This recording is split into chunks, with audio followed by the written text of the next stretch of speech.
Ladies and gentlemen, welcome back to the other side of the coin and welcome to your match preview. Chelsea versus Brighton is upon us. This is actually a pretty big match. This, ladies and gentlemen, for me is a huge challenge for Chelsea. It will really show us exactly what level we're in. If you're sitting there thinking, Miz, what are you on about? This is Brighton. Nah. Do not underestimate Brighton. I actually watch Brighton a lot. People that follow me know that I watch them a lot, and I've covered Brighton quite a few times on this channel. Brighton this season, they're unbeaten. They've got a new manager, but their philosophy seems to be still the same. They've embedded the philosophy well and truly into their DNA. It doesn't matter who the manager is, it doesn't matter who the players are, they still play that really, really good brand of football, which is possession based with good movement, fast passing.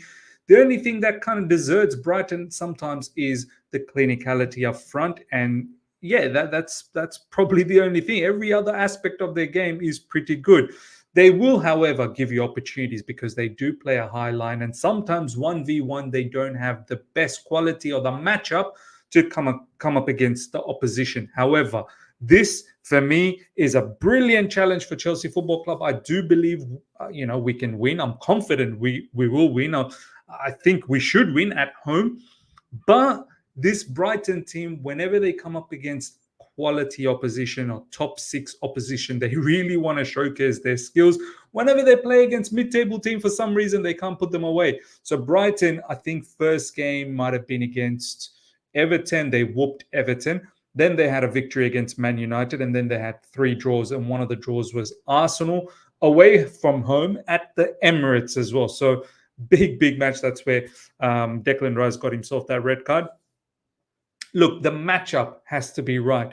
Chelsea Football Club, our squad, our team, which we'll get to down the track, but matchup in defense, matchup in midfield, matchups in up front with their defenders.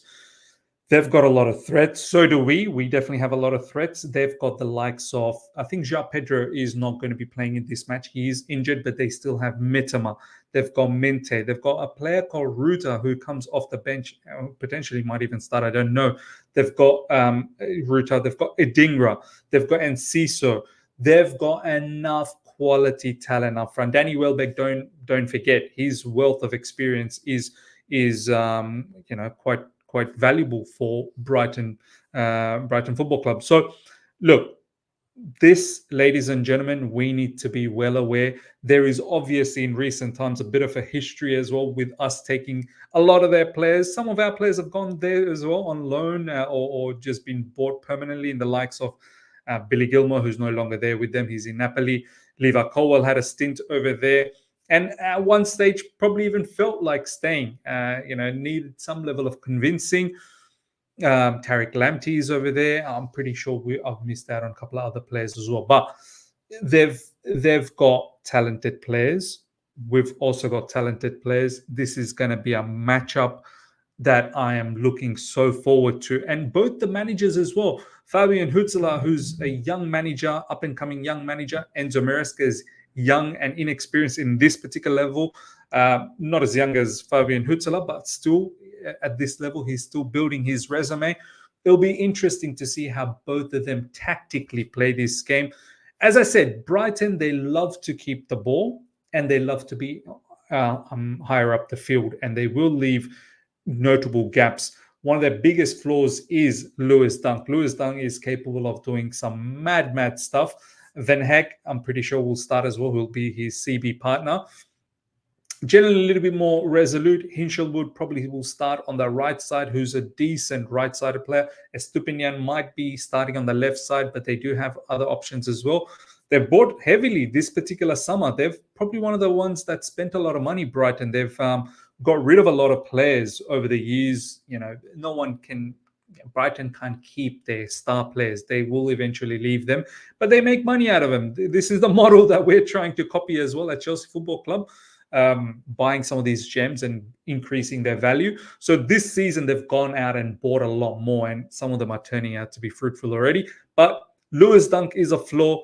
Whoever the goalkeeper is, whether it's Steele, whether it's Van Bruggen, I believe his name is, They also are capable of a little bit of problem. So I truly feel players like, I feel Nicholas Jackson's potentially going to start. Jackson should be on the prowl. He should be licking his lips because he will get opportunities.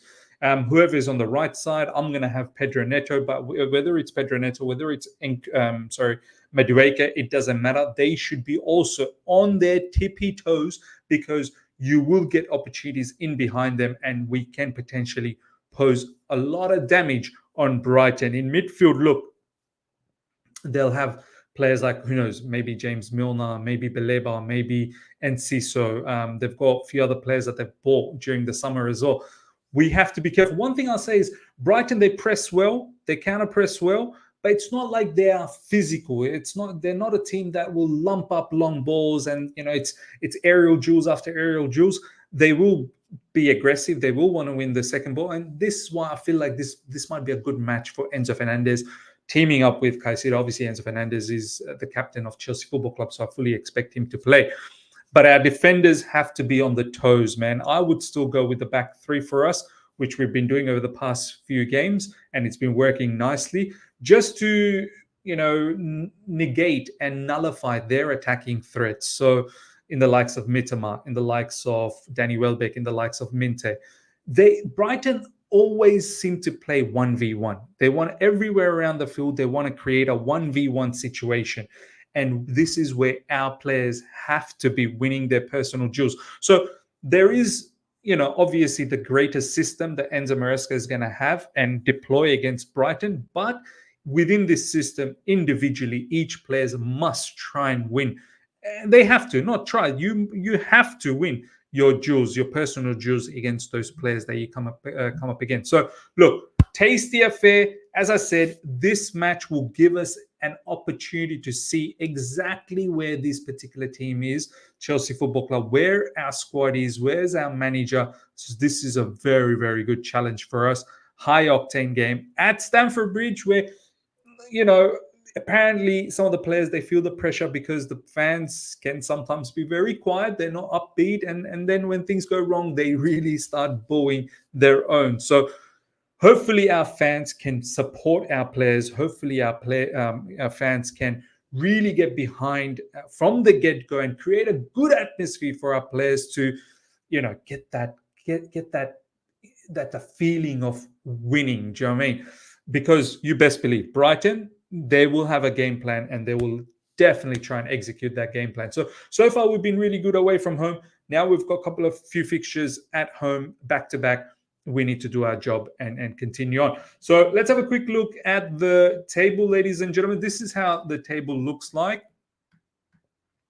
Right now, we've got Man City up front. Chelsea, we are 5th with 10 points, and Brighton 7th with 9 points. Brighton are unbeaten this season. As I said, this is a blockbuster game, in my opinion. I cannot wait to see exactly where our level is. 5th versus 7th, and hopefully we give Brighton their first loss. Now, some notable absentees still at Chelsea Football Club. The only injury at the moment is Reece James, who's unavailable. God knows when he's going to be back. Look, me personally, I'm over it. Like, whenever he's back, he's back. Yeah, it seems like we can't get enough game from Reece James at all. This guy is forever injured. And I hope he does get better, but look, it is what it is at this moment. Romeo Lavia, ladies and gentlemen, is back in the squad. Whether he gets selected or not, I'm not sure. I think this is probably a match where he may come off the bench. I don't think he should start immediately because he's missed quite a lot of football. So let's start this team selection. In goalkeeping position, I'll continue with Robert Sanchez, who is an ex-Brighton player as well. So I'm pretty sure he will try his level best to do well. Last season, I believe we've done the double on Brighton. We had a very good stint against Brighton last season, but Robert Sanchez, I still remember one of the games against Brighton last season. He had an absolute nightmare. It almost felt like he was playing against us. So Robert Sanchez, continue on, and hopefully he can continue his form because the consistency is very important. In the back line, I'm going with Wesley Fofana, who obviously over here, it will look like as if he's a right back, but it's not going to be a right back. It'll be a back three with Cucurella inverting. So Wesley Fofana will be the RCB. Tosin will be in the middle for me. I'm going to continue on with Tosin. I think this combination of them three in the back is fantastic.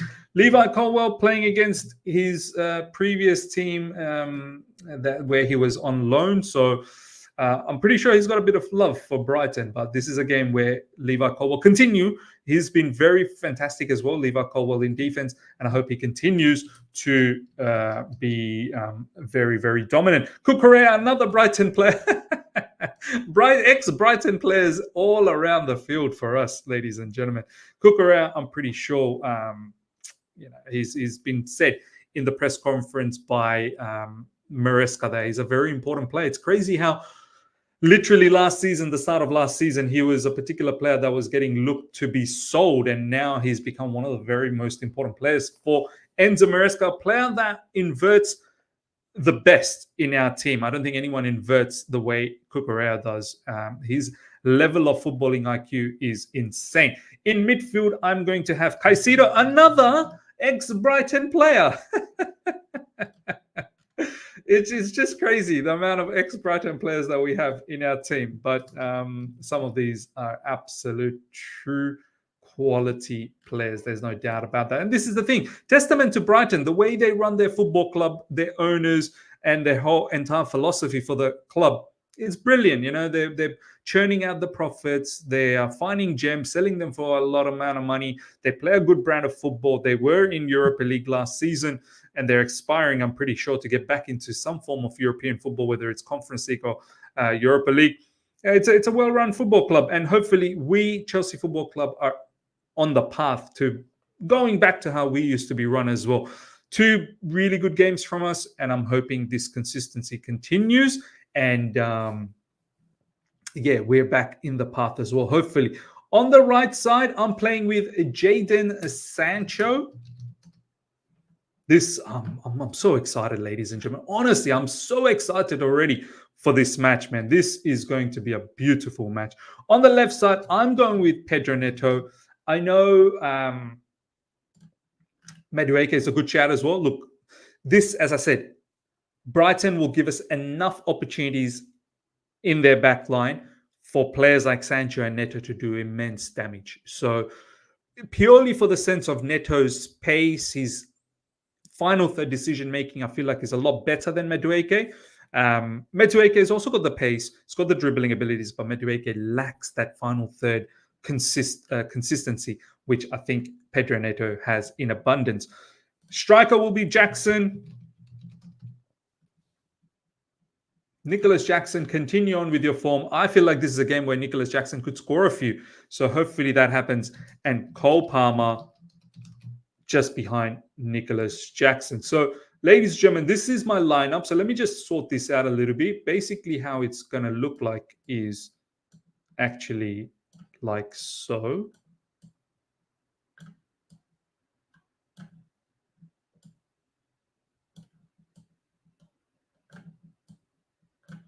Where Kukurea actually goes in the middle. Levi Colwell will be